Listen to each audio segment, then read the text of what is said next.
Bonjour, Madame et Messieurs.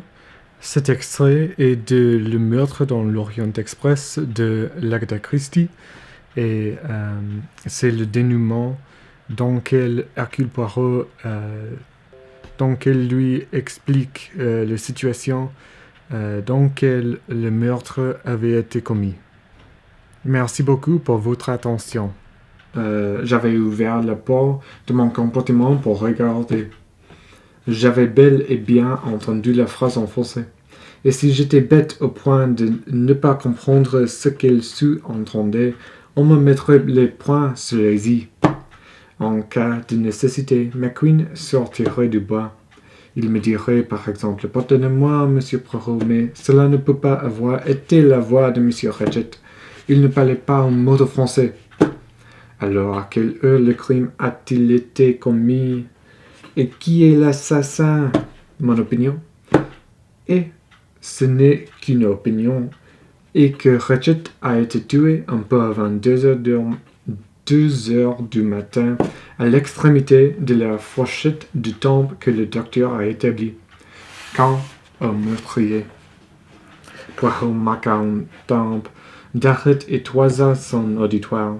Il ne pouvait certes pas déplorer un manque d'attention. Tous les yeux étaient fixés sur lui. Dans le silence, on aurait entendu la chute d'une feuille morte. Il reprit lentement. J'ai été particulièrement frappé par la difficulté qu'il y avait à essayer d'impliquer chaque personne individuellement et aussi par les extraordinaires coïncidences qui faisaient que, dans chaque cas, le témoignage apporte d'un alibi était fourni par ce que j'appellerais la personne la plus improbable. C'est ainsi le colonel Arbuthnot et McQueen se portent garant l'un par l'autre, alors qu'il s'agit de deux hommes dont on ne peut imaginer qu'ils se soient déjà rencontrés. Et c'est pareil pour le valet de chambre et pour l'italien, pour la dame suédoise et la jeune femme anglaise.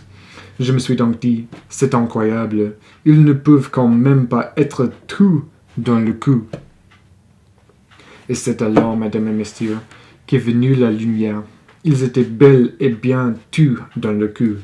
Trouvés dans le même train au même moment, tant de gens mêlés à l'affaire Armstrong, ce n'était pas seulement une coïncidence hautement improbable, c'était tout bonnement impossible.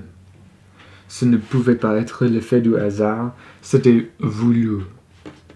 Je me suis alors souvenu d'une remarque du colonel Arbuthnot sur les procès d'assises avec une jury. Un jury se compose de 12 personnes. Et je n'avais sous la main 12 passagères. Et Ratchet avait reçu 12 coups de poignard d'un coup, ce qui n'avait cessé de...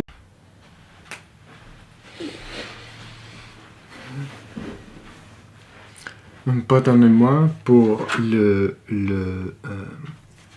pardon me for the edit. The card that I was using filled up, and so I am leaving off exactly, insofar as I'm aware, where I left off, and I'm not editing this for anything but to bring these two sections together.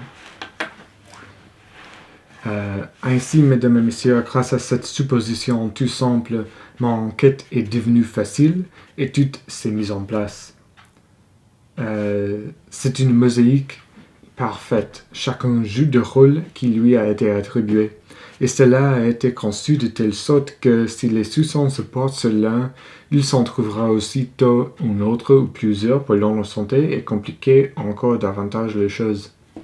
Le témoignage d'Admin était fondamental si quelqu'un de l'extérieur devenait suspect et ne pouvait fournir d'alibi convaincant. Les passagères de la voiture Istanbul-Calais ne couraient aucun risque. Les plus infimes détails de leur témoignage avaient été combinés longtemps par l'avance. L'ensemble constituait un puzzle remarquablement agencé et conçu de telle sorte que tout élément que l'enquête mettrait à jeu ne ferait que compliquer le problème. Comme le remarquait mon ami M. Book, toute cette affaire paraissait relever de la fantasmagorie. Et c'était bien le but recherché. Est-ce que cette hypothèse répond à toutes les questions? Oui, absolument.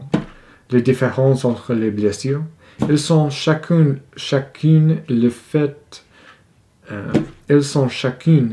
d'une personne différente.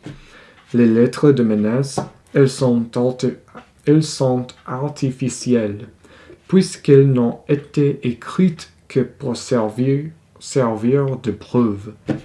Je ne doute pas que Ratchet ait reçu de vraies lettres l'avertissant du sort qui l'attendait, mais McQueen les a détruites et les a remplacées par ses faux. L'histoire de Admin, c'est son engagement par Ratchet. C'est un mensonge de A à Z.